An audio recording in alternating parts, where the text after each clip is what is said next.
giantos mo ang tanan, pagtamay o paglutos, kay gusto mong kami makaambit sa gugma mo.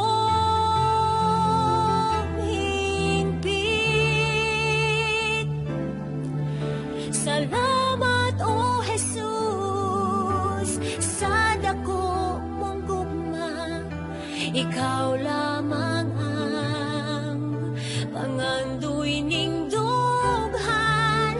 Awitan ko ikaw, Dios nga labing gamhanan, ikaw lamang ang simbahon sa tanan.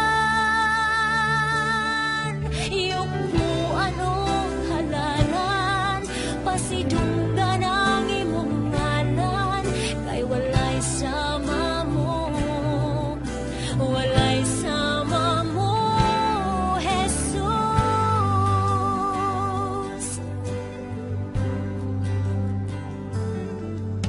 Ikaw gisilutan sa di mo kasalanan, tungod og alang sa dako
walay sama mo, walay sama